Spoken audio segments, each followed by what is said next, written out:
Screen's up. Okay, we're recording. I'm Jill Whalen from whatdidyoudowithjill.com, and I'm here with Wendi Saggese, I think you say it.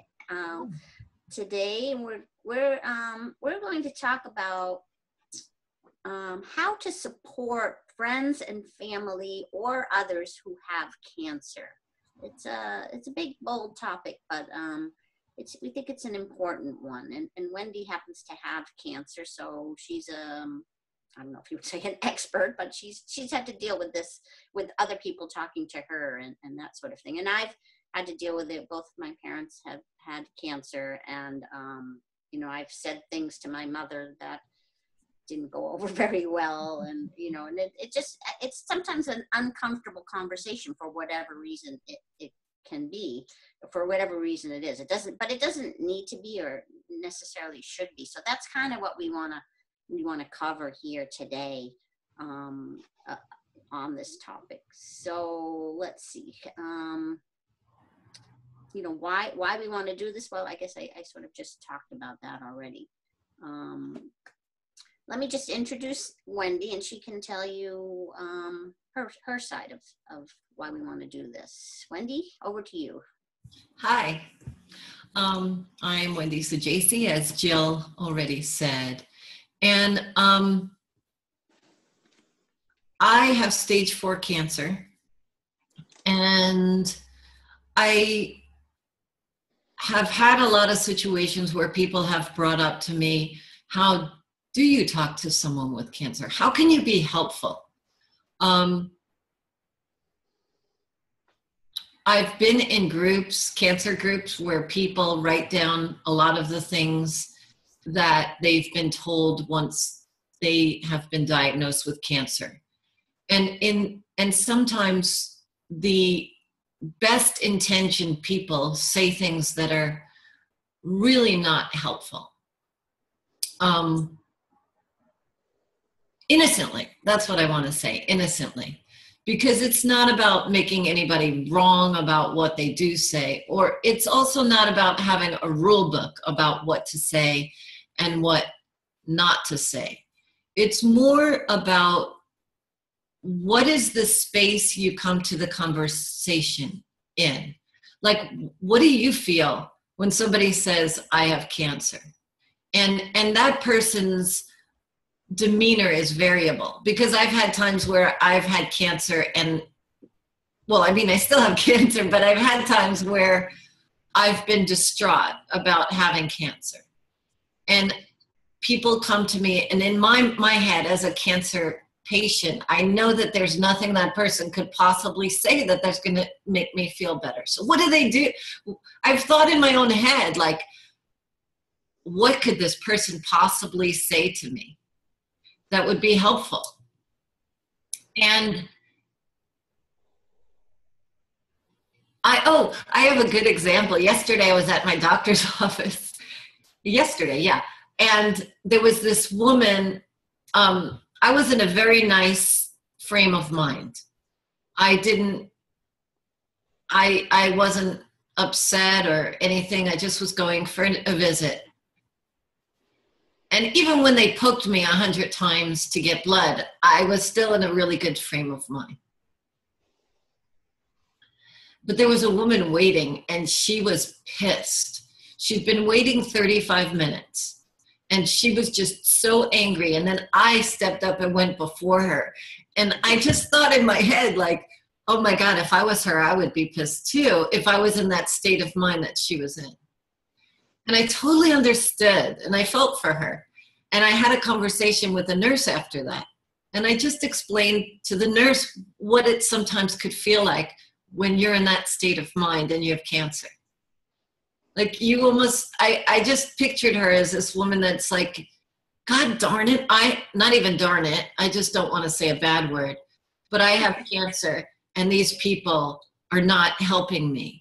And it's, people just get themselves all worked up in this helpless state of mind. And they're in their own little world about cancer, and they're suffering, and they feel that they're suffering, they might be going on about how they're being taken advantage of, and then why is that woman going before me in the line? So I was just thinking in the terms of the nurse. So when I sat down and spoke to her, and I just gave her some insight into what that person was feeling like, possibly, or what I'm feeling like when I look like her.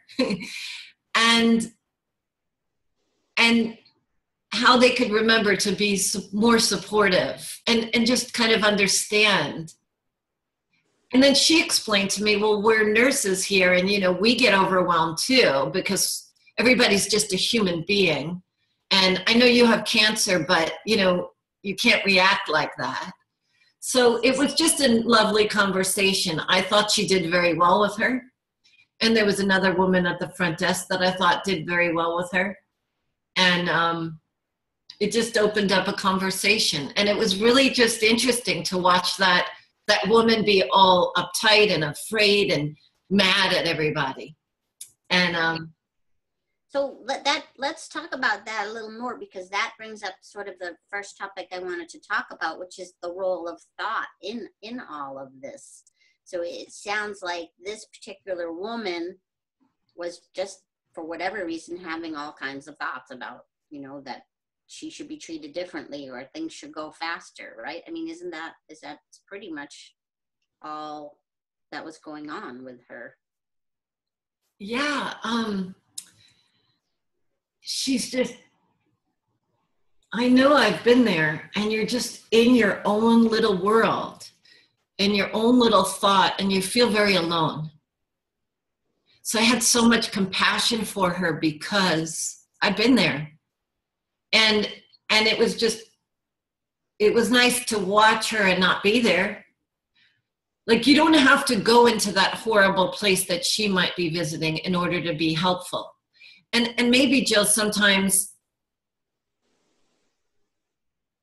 when somebody's in that spot, it's not like you can be helpful, but maybe you can do damage control, you know, like not make it worse by getting all pissed off. Because if you understood, like I felt yesterday particularly, maybe not always, but yesterday I just felt so much compassion and understanding because I'd been there. I go there sometimes, you know, you just feel like the world, you're waiting and you're in a rush and people are not going as fast as you'd like it. You have a whole picture in your mind of how it's supposed to be and how you're supposed to be treated. And I also know that the healthcare industry is sometimes difficult to navigate. So it's like this constant thing that a cancer person is maybe dealing with. So I just felt like so much compassion for her. And because I felt that, because I really saw that she was so caught up in this whole, you know, you don't even see the human being in front of you. You're just, it doesn't even look like there's humans there, you know. You're just caught up in your own ideas about the way the world's supposed to work. And so you don't see the nurse as another human being that has kids at home and is trying to struggle to get the next patient and get seats available. The doctor might be yelling at her and all these things that are going in her life. You sometimes only have the capacity to see inside of your own little world. And that's true of all of us. You know, that the nurse was having her own thoughts going on in her head, her own bubble of whatever she was thinking. The other patients were having their own thoughts about it. You were able to empathize a bit with this other woman because you've had those thoughts. But even for any one of us who've not had cancer, we still have had our own thoughts. We've still been caught up by whatever's happening, maybe something else that's not what we label as not a great situation. And so anyone potentially could see this in that woman who was caught up in her thoughts and be able to at least have some empathy for her as well, or anyone else who's caught up in their thoughts. Does that sound? It does. And just to say the thing about being caught up in her thoughts is, you know, we're human beings. We think a lot. We think, I don't know, I always tell people 45-ish minutes, 45-ish thoughts per minute. And in the moment that we're thinking, we're feeling whatever we're thinking. So let's say she's thinking I'm being taken advantage of. So she's so busy in that, she can't see anything else. And just like you said, we're always doing that. Maybe the nurse that's up there, she's so busy trying to save her job or whatever she's got going on and get the next patient in, she doesn't see that. So then you have these two people that are so busy that the human feeling, the reason why we're there, like many people that are nurses, not maybe all, but they're there because they were compassionate people to begin with. So they went into that area of work.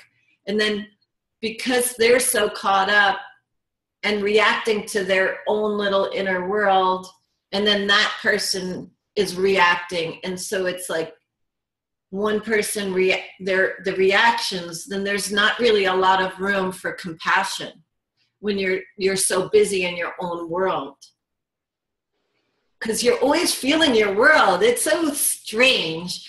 Like even right now, looking out, I see the palm trees in California, and I see all this stuff, and I'm not even living in the outside world. I'm living in here, in whatever's going on and spinning around about life or whatever I got going on. My kid just left. I got to clean up. I got to do this.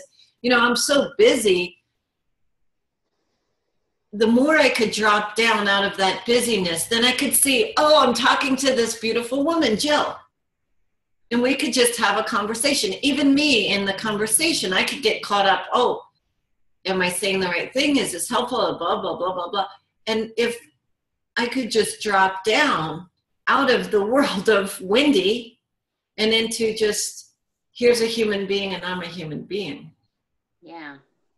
But so many people don't understand that. And you talked about a key point, that each of our thoughts come with their own feelings sort of attached to them. I don't know if that's the right way to say it, but sometimes I like to think about it that way. That, you know, if every thought comes with a feeling, we're feeling all these things. Like if it's 45 different thoughts in a minute, right? So that could be 45 potential different feelings coming out of us. But most of us don't realize that that's where it's coming from. I mean, and so there's so much potential there when dealing with other people, whether it's dealing with other people with cancer or not, to see that it's not them causing our feelings and it's not us causing their feelings. So even if you say something that maybe isn't helpful or maybe isn't nice, you can't control the way the other person's going to feel about it, right? I mean, that, you know, I mean, what do you think about that? Because that's where I get myself into trouble. Oh yeah, I do that all the time. We used to have a group of my girlfriends and I, we used to have this bottle of wine. It's called Oops. And it's, so whoever stuck the foot in the mouth that month the worst would get the Oops bottle of wine, and then we'd hold on to it. And I, of course, got it quite a bit. I'm sure I would have beat you. Well, maybe you and I should do that now. I guess the first thing that comes to mind is the Oops bottle of wine, and to just leave ourselves alone and just feel free to know that it's human to say the wrong thing. I mean, let's just start there. Just we're innocent, like, because everybody always starts out with the best of intentions.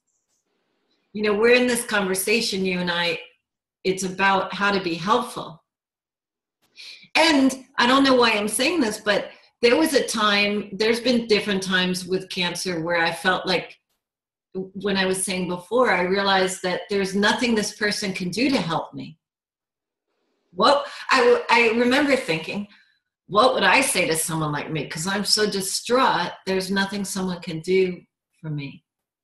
There's not a right thing to say that would hit me and get me out of my feeling of distraught, because I'm always in there in my own world too. But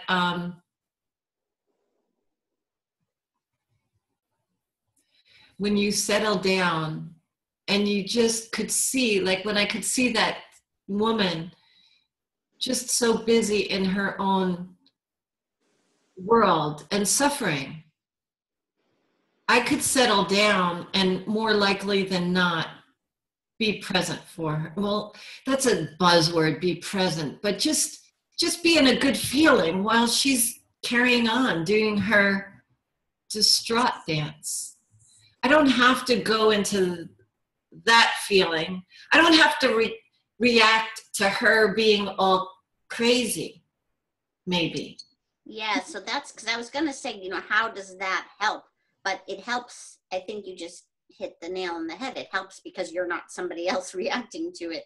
You know, there's enough people already reacting to it. So by having one person just be present, you know, could potentially help her just to calm down a little bit. Somebody else's calm presence can be helpful. And yeah, so I mean, it seems like it's important for both the cancer patient and the potential helper to see these things, to see that the other you know, somebody else didn't mean to say anything that would offend you or hurt you or whatever, that, and to know also that it's, you know, your state of mind at the moment, and it's the same with the person trying to help. I mean, it goes both ways. We're all humans having the human condition, having thoughts, giving us feelings. And then you, to add to it, I mean, we've got fear on top of it. So let's talk a little bit about, you know, the role of fear. Where does that come in play? Because you have the cancer patient fearful of the cancer and everything else that goes with it, and then you have their friends and family all fearful as well. Put two fearful people together, that sounds like a recipe for boom. Yeah. So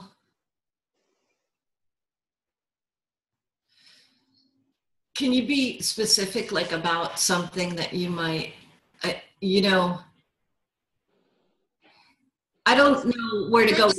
Let's say you have to go in for a procedure or something like that, and presumably, I mean, you don't have to be fearful, but presumably a lot of people might be fearful who are doing that. And then if their husband or wife or family or whatever is also fearful, I mean, what, you know, I mean, is there anything to say to each other even in that circumstance? Does it matter? Do we, you know, I don't know. It does matter. I mean, well, it doesn't matter because we're all innocent. But if you want to really be helpful to someone, it's similar to that woman. It's like a dropping out of trying to figure it out and a drop into what are you there for to begin with? Like you and your mom, let's say. If you could take a second to drop down to the feeling, like why would you even, your feeling, like can I bring that up when you felt like you said the wrong thing? Or, you know, these are all just labels and you were innocently trying to help. And I could tell you probably 10 stories where people have done that to me and I can't blame them. I've done it as well. So that person's really afraid, and sometimes you want to tell that person to think positive, or it's going to be okay, or if you could just drop down to the bottom line intention of why you want to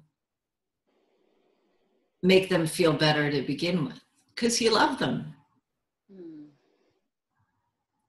So if you could just allow all the things that you think you're supposed to say to drop, and just if something keeps coming to you, then maybe you will say it. But if you could just drop into your heart again and stop thinking so much. Like it's hard when you start saying, well, what, if you start going into, my friend has cancer, what would I do if I had cancer? Oh my God, I'd be afraid. And because the truth of the matter is you don't really know what you would do if you had cancer. You might handle it fantastic. It might be fine with,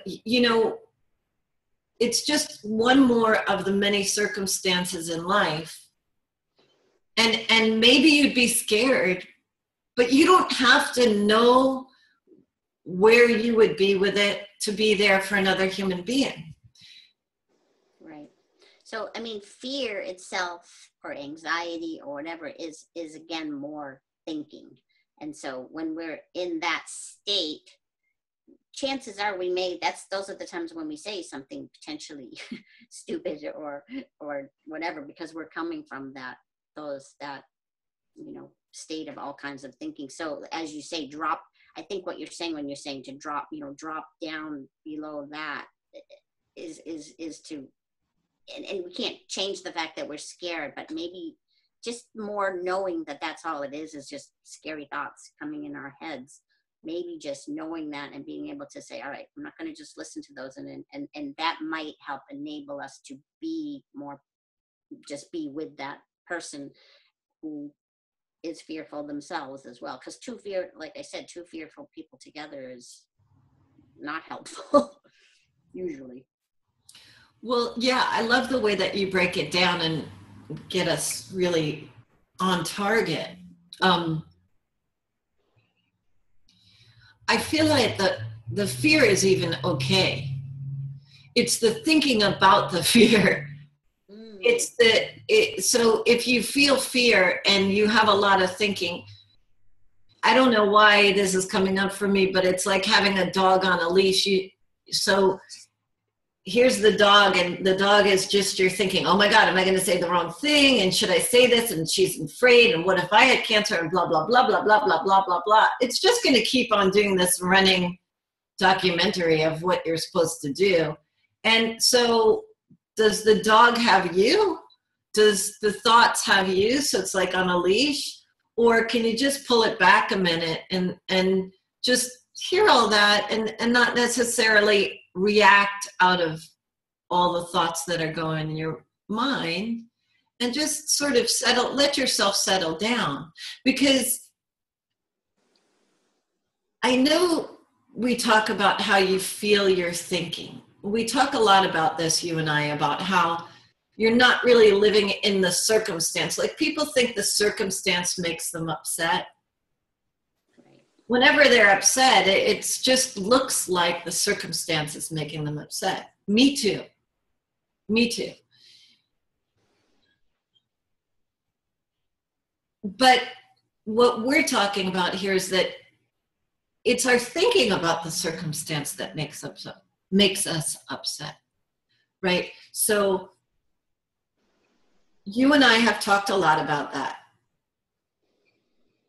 But even so, even if we know that, and on an intellectual level, I really believe that personally, that it's always a circumstance.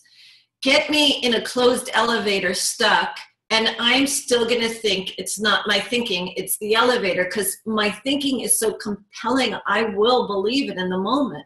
So in the moment, you still have this person that's reacting.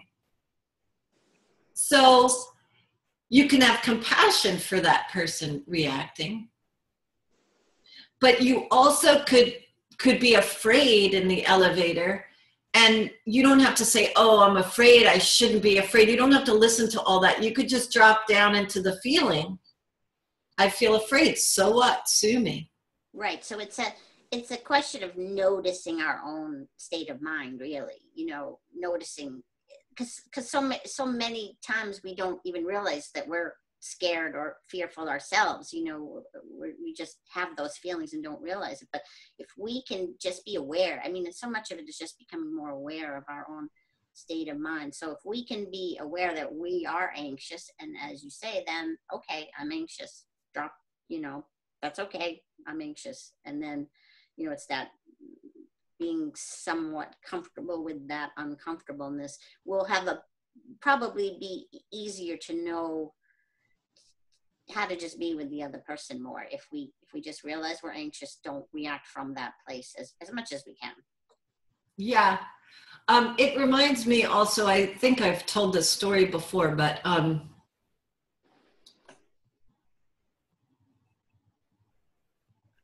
one of my teachers, Dick and Benninger, was telling me one day about how, you know, when you put your hand on the stove and you take the whole thing off because it's hot. And when you feel fear, let's say, you put this, and instead of like, you have all this yucky feeling of fear, and instead of just saying, oh, okay, that's just a feeling, you often will take maybe 3 fingers off and leave that one, and that one maybe being, oh, it's just my thinking, or I have to stop, or I should feel differently than I'm feeling in this moment. And that's more busy mind. The busier your mind is, the less available you are. And so I saw this firsthand when my husband called me. I was away. He called me and he was really mad at me and he yelled at me about something. And I remembered that I didn't go into a lot of dialogue in my head about, oh, he's just reacting, or I'm just doing. I just felt this bad feeling, like I just felt bad. So I didn't think I shouldn't feel bad. He's making me, I just remembered, just drop down into the feeling without a lot of thought. It's just a feeling. It comes and it goes, whatever. And I felt bad. I felt like throwing up because the thing he brought up was upsetting to me. But since I remembered to just drop down and not have a lot of busyness about my bad feeling, I also felt a lot of love and compassion for him simultaneously. I'd never experienced that before, Jill. And I love reminding myself of it because it's really easy to go back to, oh my God, I'm thinking too much and I feel bad and blah, blah, blah, blah, blah. But when we could step into just the feeling without a lot of extra noise, it moves, one. The noise actually keeps the bad feeling there too. And the 3 is in the feeling, whether it be fear or anything. Like the bottom line is probably with your mom, there is a little bit of fear, right? That for her life. Yeah. So in just the feeling, you don't have to not feel. You could just feel, and then there's room for love too. And then you're on that same level with the person instead of so much thinking and busy mind about how I have to now fix her to feel better and I have to fix me and I shouldn't feel fear and oh my God, she feels fear and I've got to rescue her out of this fear. You don't really have to do any of that. And I think in our other conversation, I brought this up one of the times where I was feeling really bad about a diagnosis. A girlfriend of mine came over and just laid down in bed with me while I cried. Like, because she wasn't, I mean, I wasn't in her head, but I don't think she had a lot of ideas about where I should and shouldn't be. So she just laid down with me and cried. And my boy, my 21-year-old who hasn't had a lot of experience with what we're talking about, he hasn't really studied state of mind a lot. We just broke down and cried together after a bad diagnosis. That was one of the most beautiful, that was so beautiful, Jill. Like right now I could get teary-eyed about spending that time with my 21-year-old where we just broke down and cried in the car together. That's all there was there. And in that feeling, there was so much love. So love, I guess, is present even in the fear. It can be. If we don't have a lot of jargon going on that I need to rescue that person out of the feeling. Like, that's innocent. I understand that. I do it all the time with my kids. Like, are you depressed? Oh my God, you're depressed. Do you feel bad? Are you afraid? I want to rescue them because innocently, in that moment, I also am believing in their fear, and it's in the fear. It's like I wrote on one of my sites, in the eye of the storm, it's calm. Have you ever had that experience where the storm is going crazy, but in the middle of it, there's calm, or they say that, but I've had that feeling with fear or sadness where when I just opened up to whatever the feeling was, it was okay to feel that. When I got rid of all the jargon and all the state of mind stuff I've been studying, and the I shouldn't be feeling this and they shouldn't and I need to be helpful, and then it's just pure.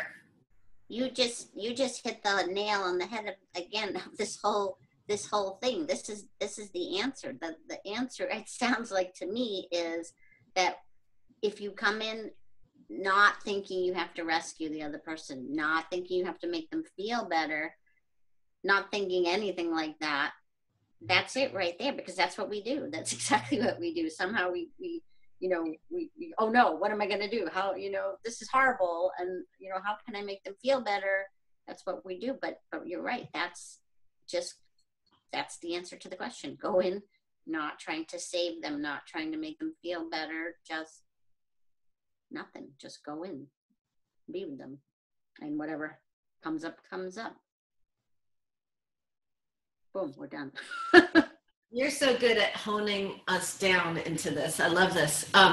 Okay, we are done, but let me ask you a question. We're not necessarily done, but go on.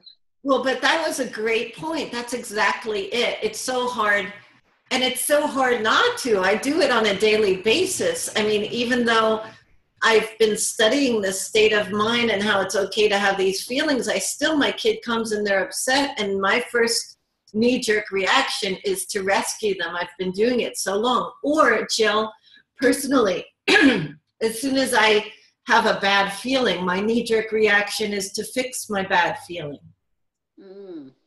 It takes me to wake up to the fact that, oh, this is just a transient feeling made by thought in the moment. But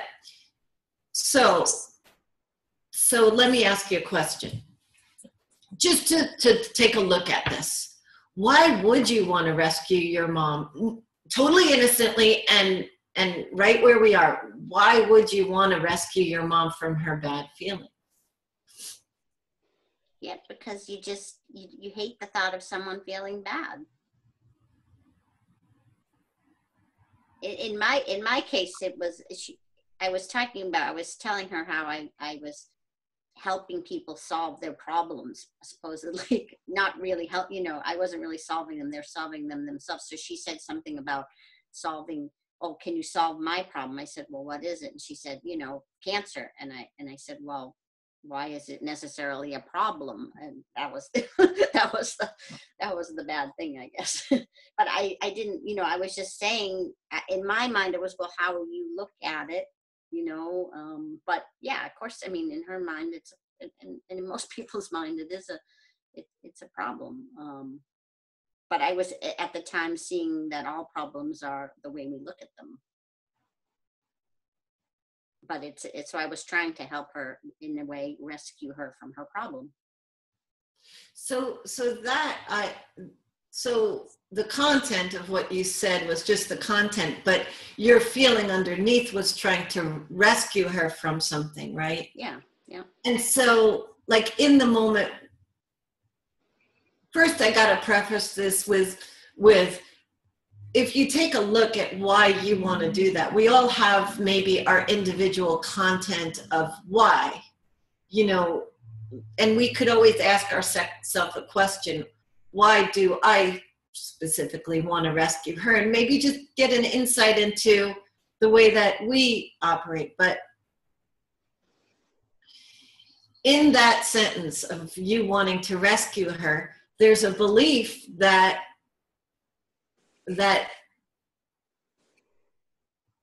there's a few beliefs that she needs rescuing, that thought isn't transient anyway, that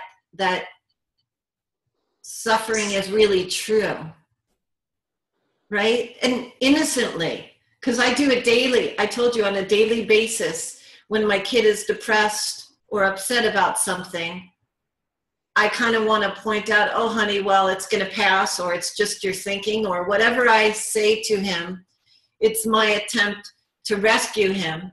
It's my belief that in that moment, I'm thinking, yeah, this is a really true thing, that he's suffering is really, really true, that that lady in the hospital room that's suffering, it's true. It's not that thought, it's not transient. It's something we have to fix. And in that moment, innocently, you forgot. What do you think you forgot?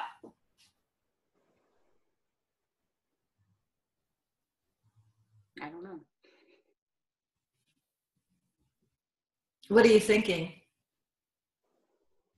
I was just thinking of other instances where we're always trying to rescue people, as you were talking about it. So I didn't quite get what you're getting at in your question. Well, I'll say for me then, in the moment, yesterday, my kid was upset about something.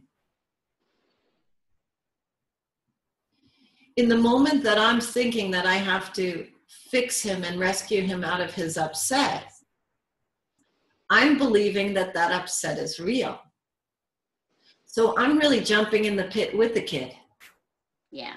And you're thinking that that they're broken and you need to fix them to a certain extent. Now, there's levels of understanding, but when I got up and spoke in London last year, I heard myself say something from this new state of mind called the 3 Principles of Sydney Banks. I heard myself say something that I had never heard myself say before throughout my life. And I've been trying to fix myself for since I'm 16, I've been doing self-helpy stuff to try to not feel bad and innocently trying to fix myself. And I got up and I said, oh my gosh, there's nothing to fix.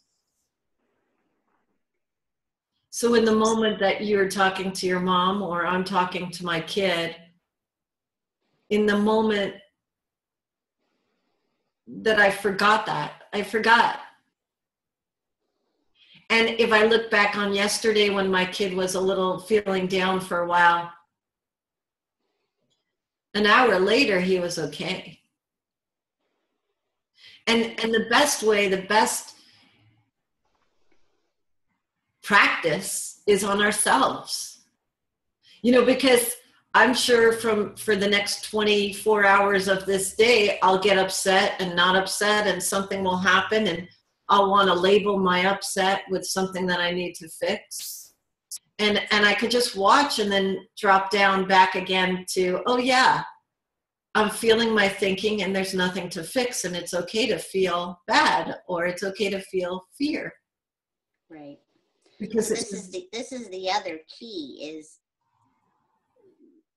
noticing noticing how we feel, but also knowing that it's all good, it's all okay, good, bad, whatever. It's normal. It's what we all do, no matter how much spirituality we think we have or how much we know psychology.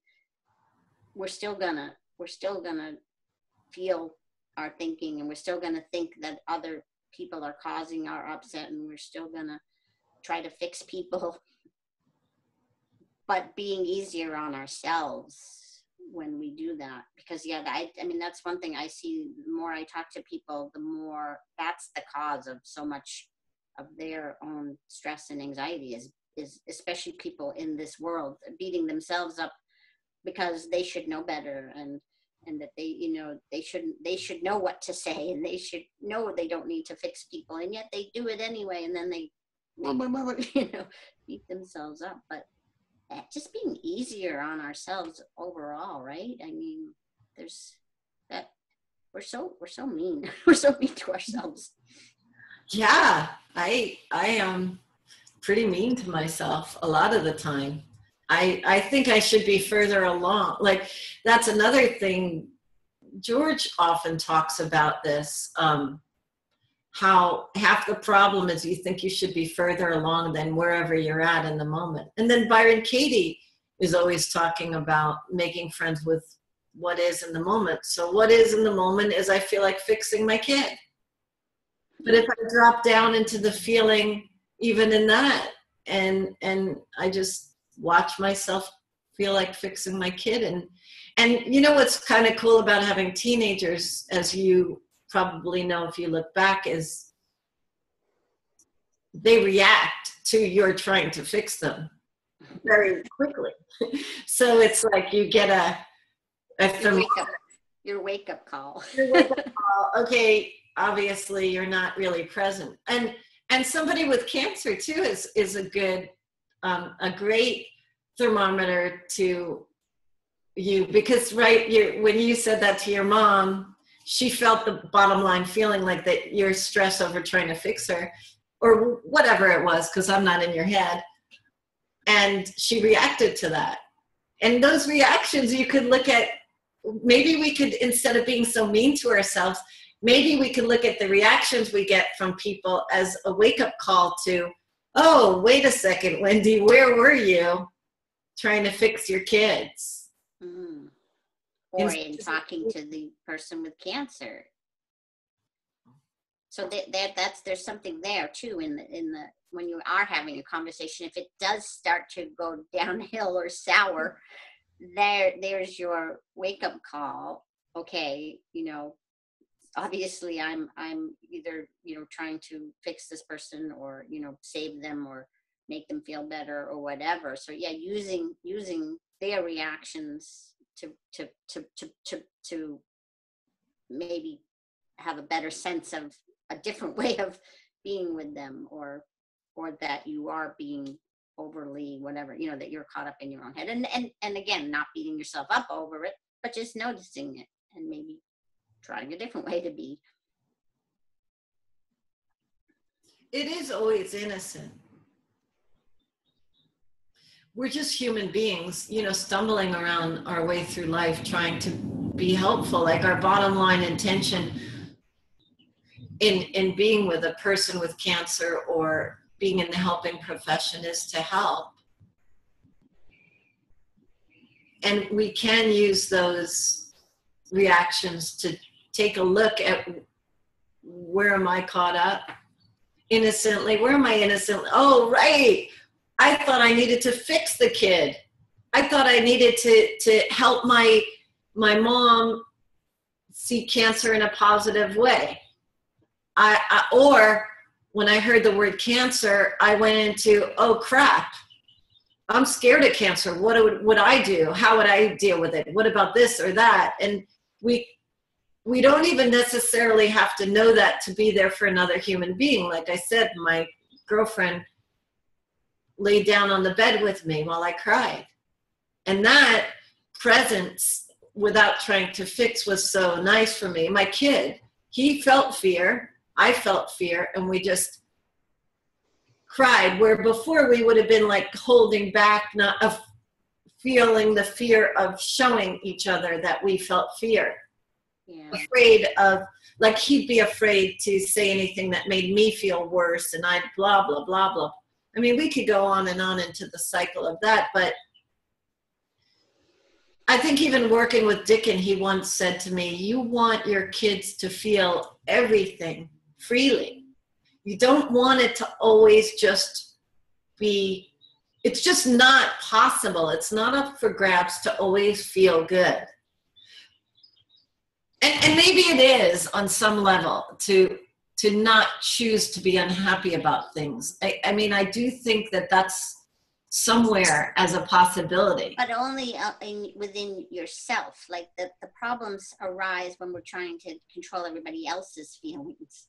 And I can see that for everything. I mean, so many of the problems in any of our lives is because of that. We're trying to control other people. We have enough trouble. We can't control our own selves and our own thoughts, of course. And and yet we think we can somehow control other people's, how are they going to feel about me having cancer? How are they going to feel about me not having it when they have it? How, or whatever it might be. It's we think we have this control that we don't, and then, that pretty much do let us know with their wake up calls that, they don't want to be controlled, and you can't control them. But that's, I think, a lot of our conflict in general is over us somehow thinking we can control them. But on a innocence of believing it, we believe that we need to. In that moment, we believe in our misery, and we believe that we need to control our misery, and there's just a lot of busy mind around it. And then if you're so busy, it's hard to drop down. And there was something else I was going to say is, I forgot now. I lost the train of thought I was going to say. Well, on a different note, in terms of this conversation, what if somebody does say something dumb, or what's perceived by the other person at least as dumb? I mean, what should they do in that case? Or say they realize it, and the other person's reacting poorly to it. You just go away. I mean, or there's probably no one answer here either, but any advice? Oh, that's a good question. You could drop back down to where you want to be for that person. You could say, well, how can I help you? Drop out of all that thinking. So, okay, the tendency might be, oh, S-H-I-T, I just said something dumb. Now they're reacting, and, how could I say that? Well, you're innocent, you're human, you want to help. Their bottom line is the intention was, George is always talking about, George Pransky, that's one of my teachers. He's always talking about goodwill. The reason you're wanting to help is because you have a goodwill. You have a love for that person, or you want to see the person not suffer. So you could just say, oops, sorry, I just said the absolute wrong thing. I was busy in my fear about it. Right, so taking it as that if you're busy judging yourself, because remember again that you're innocent, but you won't be able to say that if you're judging yourself. Right. The other thing I was going to say is there's a lot of people that they have a lot of ideas about cancer, but that might be another conversation. Like, sometimes people will come to me with a superiority thing, like, you have cancer, I'm never going to get cancer, I didn't think that way. They believe in this notion that was put out by The Secret, that they create everything in their world and they'll never do it. So that's like a lot of stuff, and they might come with this idea that I created it, and then tell me that. But you have to go back, even if you believe that, to your intention, which is to be helpful. Right. And all your stories about cancer, or, let's say Wendy created her cancer. I mean, let's just say she's an idiot and she created this thing in her life. Or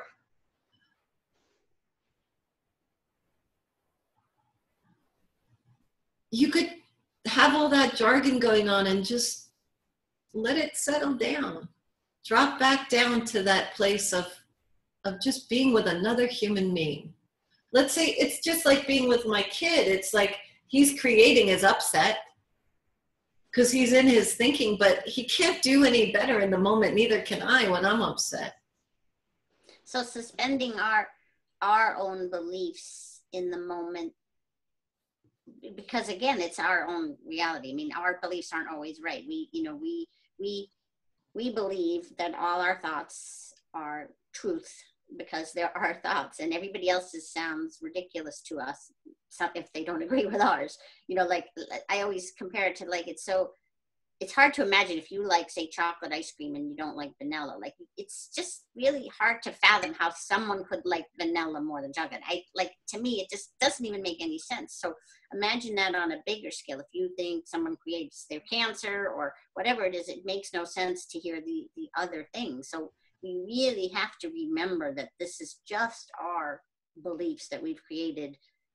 They're not true necessarily, or there is no real truth perhaps. So being able to get beyond that when we're talking to anybody with cancer or otherwise is huge. I think a huge help to be able to be curious about their reality, because it's not going to be the same as ours. You just hit on a really good key. Yay. I like this one. Finally. No, you're rocking it. Because when you were talking, I was thinking about people that I know that they want to believe that the whole world wants strawberry ice cream. They want to believe, like, if I believe, I know, if I believed that people create cancer in their lives, that's important that I believe that, let's say. Because then I know I'm safe. So whatever my fears about cancer, then I could just think of myself as safe. So I don't want anyone effing with my belief that you create your own cancer. And let's say that's my world that I live in. And you don't think it's a belief, you just think it's true because it works for you, whatever. Just go back to dropping down into, that's your reality. That's really true for you. It's not true for her. So be curious, back to be curious to know, hey, how does your world operate? Like, I don't live in that world. How does it go? What happens here for you? Like, that curiosity, I sometimes forget to be curious. And in being curious, with my teenager especially, or with somebody distraught with cancer, I wouldn't walk up to that lady that was yelling in there in the waiting room at the doctor's office, and I might have a curious feeling like, wow, I wonder how this is going for her, what she's thinking, or how. I still might not ask a question. I might just be curious, step out of my own idea about how the world works and just be curious, instead of saying, oh, that lady's a bitch and white, blah, blah, blah, blah. My own reaction to her reaction. I could just be more curious about her reaction. Yeah. But I don't have to ask a question, in other words. I could be curious and be silent. I could be curious and yell. I could be curious and do whatever it comes to me to do. There's not like a rule book. Like, a lot of people have these rules. What to say to someone with cancer? Well, if I had that rule book, I would absolutely say the wrong thing every time because I'd be so nervous about saying the right thing. But it always comes down to dropping down to the reason you're there to begin with. I'm here to help. I'm here to be a friend. I'm here to be a daughter and love that person. And the more you could step outside of all the spinning, the more you could be there. So that moment with my son Tristan, I mean, that in my book of moments, that was the most loving place we could have been with each other, just to break down and cry.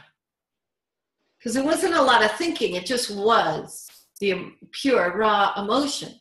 Yes, our thinking creates our bad feeling, good feeling. Yes, but in that moment, we didn't have thinking on top of whatever was creating it to begin with. Okay, I don't know what I just said, so tell me what you did. You were both able to step out of your own little bubbles for a moment and just be together, and whatever happened. And that is, that's the answer. Like, I mean, it's kind of, we're doing this on the topic of what to say to people with cancer, and you just said, there's no, I can't tell you what to say with the person with cancer, but that's the paradox with all of this. You can't, we can't give you, if someone's watching this and wanted the list, we can't give it to you, because everybody who has cancer is not the same. They're in their own little separate realities and bubbles of thought, and so we don't know where they're at and what they're thinking. So that's where, trying to just get curious, where maybe are they at right now? Maybe they need someone just to be there and cry with them, or do they want some hopeful advice or whatever? And trying to step out of what we would think we would want isn't always the best, because we're all different. And I like the words that you just said, be together, because everything in life, how often do I forget, like how many moments do I allow to pass with being together with another person like you and I? We're here together. I mean, how lucky are we to be able to be in this conversation? How lucky am I to be able to be with my kid? Like all those people that are sitting in the waiting room. So there's the 2 receptionists, and there was about 8 people. And how busy are we up here that we are not able to be together, which is our reason for being in relationship with anybody at any time. And how often do I be together with another human? Because if I'm sitting there with my son who's upset, my ideas of how he should be or how I could rescue it is all taking me away from being together. My ideas that, let's say she created her cancer, I would never do that. All these ideas can take me away from being together with that human being. And as a coach or a consultant, all your ideas that you're supposed to help or you're supposed to do this or that take you away from being together. But when they do take you away, you're still innocent. You're still doing the best you can, and you could know that if you start going there into like, oh my gosh, I just said the absolute wrong thing, what an idiot, blah blah blah, you could go back to, wait a minute, I'm here to be together with another human being. I mean, that's the thread. I mean, isn't that weird that the thread of life, the beauty of life, is being together?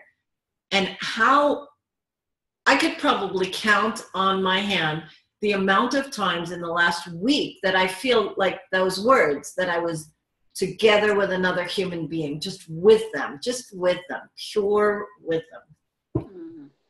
It comes back to awareness.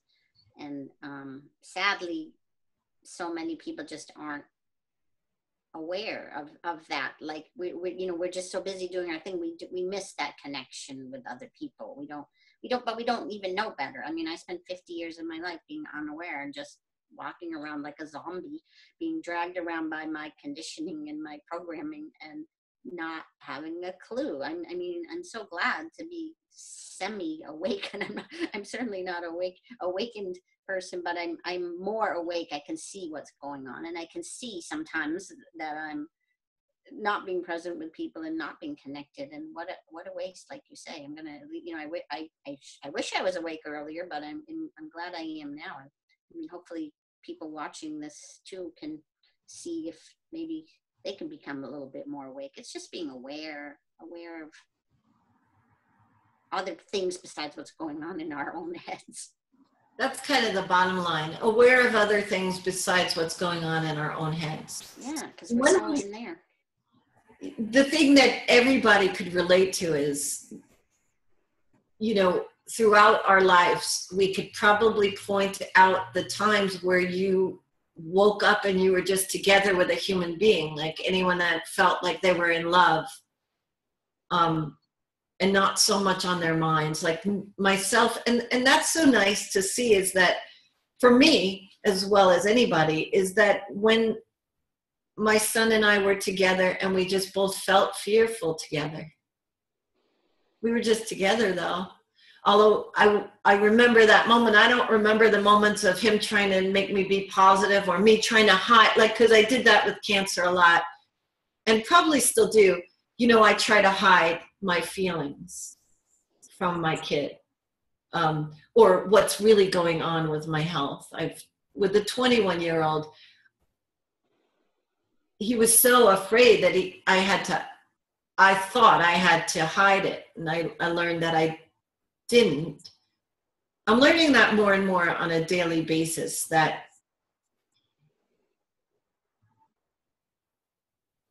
whole accepting of feeling bad or in a low mood. I noticed that that's flowing nicer in my family.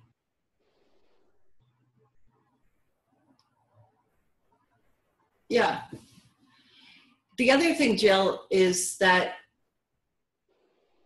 when that busy mind quiets down, you often have a better shot at saying something that's helpful or doing something that's helpful.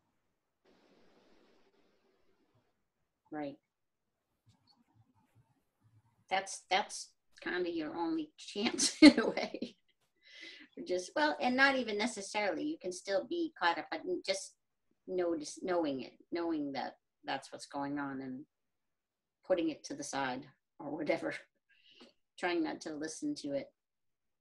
I just had an image of, it totally came back to me when I was a kid. I think I was just in college, and my father had a heart attack, and I had just come home, and he was being like taken by ambulance. And I remember sitting with my younger sister. She was just 2 years younger than me, and we're not a touchy-feely family at all. And I remember just sitting on the bed with her, with my arm around her. We just sat there together, like what you were just talking about, in our fear, just sitting there together doing that, which is it's probably the only time in our lives we've ever had that kind of a moment. But it just came back to me as you were talking about your son. But it was just, even though we were in fear, but there was nothing to say or do. We just were with each other. That just gives me chills, because it reminds me of what Dickens was talking about, that in the pure emotion, yeah, we feel our thinking, but in the just pure feeling of whatever it is we're feeling, there's so much room for love, basically. I'm sort of excited about that revelation.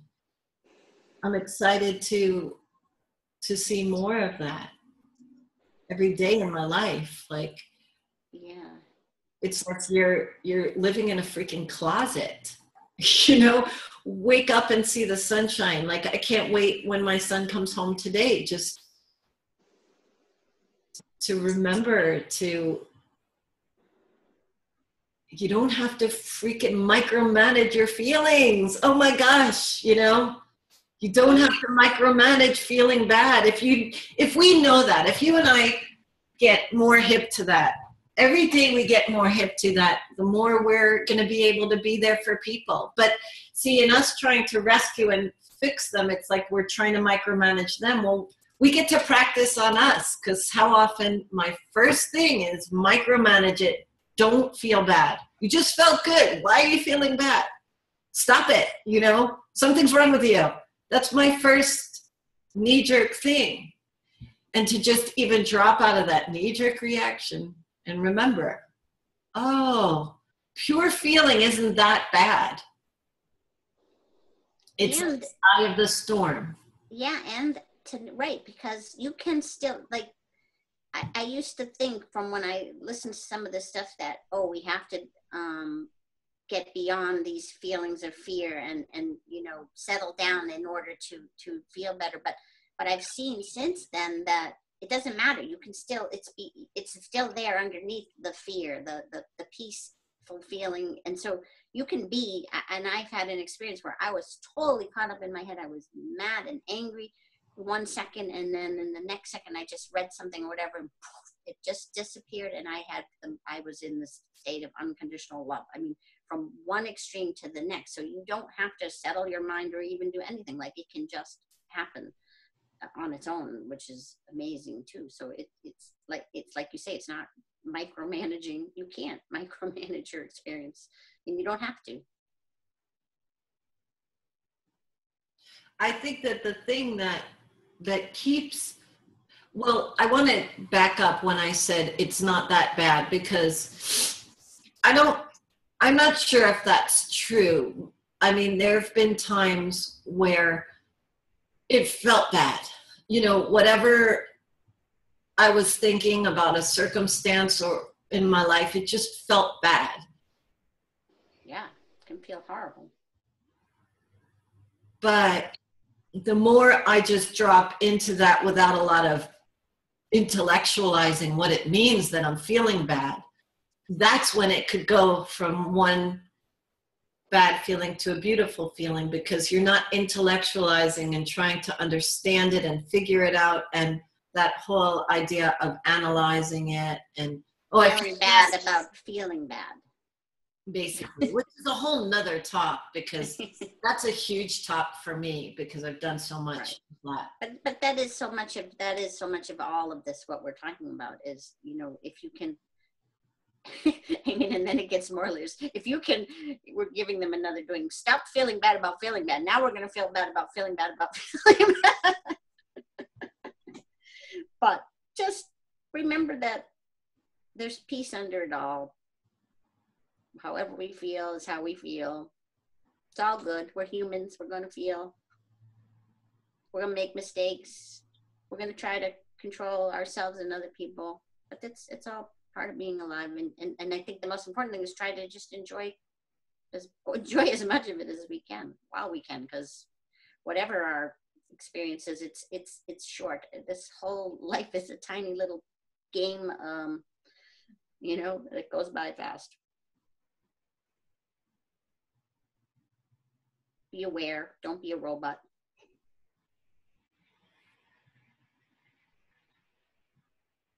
Be present. Good. I think we'll end it here for now.